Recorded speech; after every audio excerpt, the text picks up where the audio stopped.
Di pa man tapos ang isyu ng usapin sa impeachment case laban kay Chief Justice Renato Corona hinggil sa umano'y tagong yaman nito.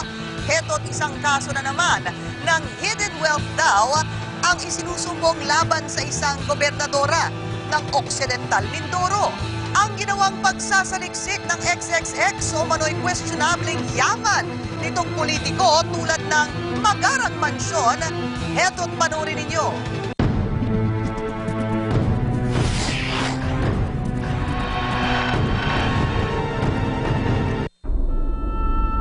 Hidden wealth. Ito ang bit-bit na expose ng isang dating kawani ng gobyerno na mula pa sa lalawigan ng Occidental Mindoro at nagpakilala sa pangalang Apollo Francisco. Kalakip ng kanyang expose ay ilang mga dokumentong kanyang nakuha sa pamamagitan ng sariling pananaliksik. Isang luxury mansion ang kanyang nadiskubre na pag-aari di umano ng kanilang gobernadora. Sir, ano ho yung nadiskubre ninyo tungkol sa mga pag-aari ni Governor Sato? Ang governor namin sa Occidental Mindoro currently si Governor Josephine Ramirez Sato. Habang naghihirap ang probinsya namin, siya naman ay busy na mag-accumulate ng mga properties at ang most visible nga na na-acquire niya ay yung property niya sa Antipolo City. Nag-acquire siya ng dalawang prime lots doon sa isang mamahaling subdivision doon na nagkakahalaga ng 12.6 million. Sa nakalap na mga ebidensya ni Apollo, dalawang Certificate of Land Title mula sa Registry of Deeds ng Antipolo City, pawang nakapangalan kay Josephine Sato ang dalawang magkadikit na lupain sa Mission Hill Subdivision na matatagpuan sa Antipolo City. At sa mga absolute deed of sale ng mga ito, makikitang pawang binili ang mga lupain sa halagang 6,333,000, habang ang isa naman ay sa presyong 6,297,000 na may kabuuang halaga na 12,630,000 pesos at nabili noong Enero ng taong 2009. Gayong base sa nakuhang kopya ni Apollo ng Statement of Assets, Liabilities and Net Worth o SALN ng kanilang gobernadora noong 2009, bagamat nakadeklara nga ang nasabing lupain, nakasaad doon na may assessed value lamang itong mga lupa na 4,500,000 pesos at may current market value na 9 million pesos. Habang sa SALN naman ni Governor Sato noong 2010, nakadeklara rin ang nasabing mga lupain na may assessed value na 4,500,000 at current market value na 9 million pesos. Papaano nga bang nangyari iyon? Gayong sa deed of sale ay mahigit 12 milyong piso na ang halaga sa nabiling lupa. Bukod sa mga nakitang value discrepancy ni Apollo sa 2009 at 2010 SALN kontra sa absolute deed of sale na mga lupa na nakuha niya, may hindi pa rin daw idineklara si Governor Sato. Kung kanyang lote na binili at yung pinagagawang bahay, magkano lumabas yung presyo nun? In-undervalue niya yun sa kanyang SALN. Sabi niya 4.5 million lang ang isa. Nakuha namin lahat ng dokumento kontra dun sa sinasabi niya. Tapos nagtayo siya dun ng isang luxury mansion na sa estimate ng mga engineers, sinangguni namin ay nasa mga 45 million na. 80% completed. Kung totoo ang halaga ng estimate sa pagpapatayo ng ginagawa pang mansyon, tanong ni Apollo, paano raw ito mababayaran ng kanilang gobernadora? Gayong base sa nakasaad sa idineklara nitong SALN noong 2010, mayroon lamang itong net worth na 19,400,000 pesos. Completely and totally disproportionate, out of proportion. Kung kukomputin mo yung kanyang salary bilang public official as governor, ang average niya lang sa isang buwan, 50,000 lang eh. At yung wala naman siyang other businesses, naliban dun sa isang rice and corn milling na hindi na nga nag-ooperate ngayon eh. Kaya wala naman siyang ibang visible income, pati yung kanyang asawa. At kung meron man, dapat diniklara niya sa SALN niya. Ginawa raw niya ang paglantad upang gisingin ang kamalayan ng kanyang mga kababayan sa Occidental Mindoro. Patuloy pa rin daw nananatili sa 3rd at 4th class municipality ang karamihan sa mga kabayanan sa kanilang probinsya. In the course of her 23 years in public service, maraming basic services na hindi na-deliver. Mahirap ang mga tao, farmers, fishermen, at lalong-lalo na yung mga infrastructure. Ang roads and bridges namin talagang grabe, lalo na pag season ng tag-ulan.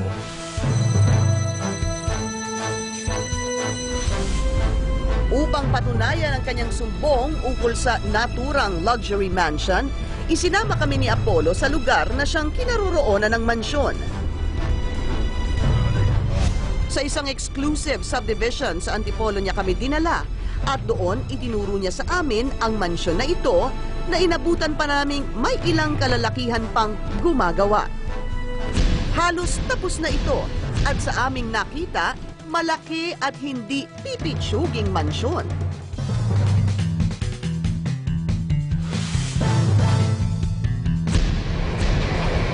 Noong araw din iyon, ay minabuti kong sadyain ng personal ang Registry of Deeds ng Antipolo City upang doon magsiyasat. Agad na pinaberipika ni Chief ang dala kong papeles. Noon din ay ilang kumpirmasyon ang ibinigay niya sa akin. Binisita ko kayo para malaman kasi binigay ko sa amin ito. At kailangan ko na malaman na kung totoo transfer certificate of title under Sato. There was a deed of opportunity sale in favor of Josephine Sato, Filipino, executed by DPI Family Service. Magkano po? Appearing from these documents, it is amount 6.3 million, 6333. Yung isa. Isa lang po yan, 633. Dalawa po kasi yung lupa eh. Dalawa. The other one also came from BPI Family Savings Bank, sold by BPI Family Savings Bank to Josephine Sato for an amount of 6,297,000. Ayon pa kay Attorney Loriega, sa pamamagitan ng isang deed of absolute sale ang pagkakabili ng mga naturang lupa, kaya maaari raw ituring na cash ang pagkakabili sa mga ito. Wala akong nakikita ang conditional which would indicate the proceeds of a loan was used on this, but that would not be sure because hindi ko alam kung saan kung nag-loan siya o hindi. But what we could see from the title, wala namang annotation ng piso. Tinungo rin namin ang tanggapan ng City Engineers Office ng Antipolo City at bagamat di sila nagpaunlak ng panayam, siniguro naman nilang nasa record nila ang mga building permit na nakapangalan sa isang Josephine Sato. Upang maintindihan ang ilan sa mga dokumento ukol sa nakatayong mansyon sa lupain na pag-aari ni Governor Sato, isang civil engineer ang aming kinonsulta ukol dito. Ayon sa building permit na ipinasa ni Sato para sa pagpapagawa ng kanyang mansyon, mayroon itong kabuuang 1,029.37 na floor area. At upang maistema kung gaano kalaki ang maaaring magastos kung sakaling magpapagawa ng mansyon sa ganoong kalaking floor area, ayon kay engineer, sa kasalukuyang kalakaran ng konstruksyon ng mga bahay, ay gagastos ang sinuman ng may halagang 30,000 pesos kada metro kwadrado kung magpapagawa ng mansyon. At base dito, isang estimated computation ang ibinigay sa amin nitong inhinyero. 1,029 sa say 30,000 per square is around more or less mga 30 million. Yung 30 million pwede yung swimming pool or other amenities within the compound. Para magbigay linaw sa alegasyon ng tagong yaman laban sa kanya, kinuha namin ang panig ng gobernadora ng Occidental Mindoro na si Josephine Sato. Kung ito ay loan sa bangko, at kung sasabihin mo na yung acquisition cost, dahil ina-amortize ko lang yan every month. So ang nakalagay doon talaga is the constant figure of 9 million, which is my loan from the bank. So yung nakalagay doon sa deed of sale was 12 million. Pero yung 12 million na yon, dahil yun lang ang nasa deed of sale, hindi pa nakakasama doon yung mga interest na babayaran ko. So nung inilagay ko yon, actually, ang nababayaran pa lang namin is mahigit na 2 milyon. Ang naibabayad ko pa lamang doon sa lote na yan ay kulang-kulang na 3 milyon. Kaya ang inilagay ko doon ay yung pagkakautang ko sa bangko. Inamin din sa akin nitong gobernadora na may 29 million pesos na ang kanyang nagastos para sa pagpapatayo ng kanilang mansyon. Pero mula raw sa perang pinagbilhan ng lupa na pag-aari ng kanyang asawang Japanese national, na umabot daw sa 50 million pesos ang ginamit sa pagpapatayo ng kanilang mansyon. Yung kontrata ko with a construction firm ay more or less 29 million. At inaakusa ako na ill-gotten wealth daw yon. Kung pera na ipinagpagawa ng bahay na yan ay galing sa pagbebenta ng lupa ng aking asawa dito sa 1195 EDSA. At alam po naman natin kung gaano kataas ang presyo ng lote po sa EDSA. Tinaya ng aking asawa sa EDSA, ayan ay kanyang conjugal property dun sa kanyang first marriage. Kaya kung hahanapin nila rin sa akin na hindi rin diniklara yung property na yan, ay hindi ko maidideklara dahil wala akong interest doon. Dagdag pa ng gobernadora, wala siyang itinatagong yaman. At ang dahilan raw kaya hindi niya agad naideklara ang pagpapagawa ng mansyon ay dahil... Hindi ko naman matatawag na mansyon, pero yun ang tawag nila. Sinasabi rin kasi nila na dapat ay idiniklara ko sa SALN ko yung bahay. Pero ang pinag-uusapan natin dito ay yung SALN ko ending December 31, 2010. Nag-apply kami ng building permit sometime in 2010. Pero alam naman natin yan, that is of public knowledge and judicial notice na nung panahon na yun ay nagsunod-sunod ang landslide sa Antipolo. Itong property na ito is on top of a hill, bangin yung unahan at tagiliran. So sinabihan kami ng engineer na i-hold yung construction at magpa-soil analysis kami. So noong 2010, na-delay ang construction. So kung ang SALN ko ay December 31, 2010, halos wala pa kaming construction doon. So hindi ko pa pwedeng ideklara dahil hindi ko alam kung dahil sa resulta ng soil analysis ay mag-iiba yung presyo ng bahay. So ngayon, dapat idedeklara ko na yan sa 2011 SALN ko, which is only due for filing itong 2012.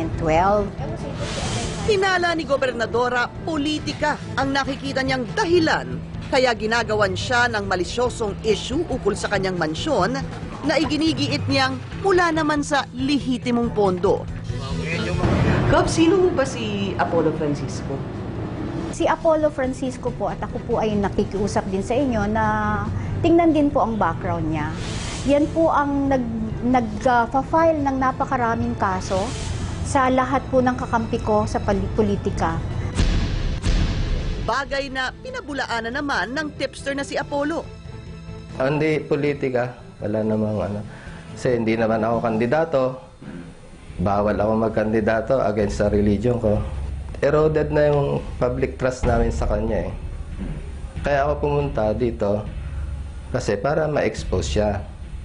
Kasi siyempre influential siya. Who would dare challenge a governor, powerful governor, by an ordinary citizen like me? Ang mga paliwanag ni Governor Sato sa alegasyon ni Apollo ay isinangguni namin sa tanggapan ng Civil Service Commission.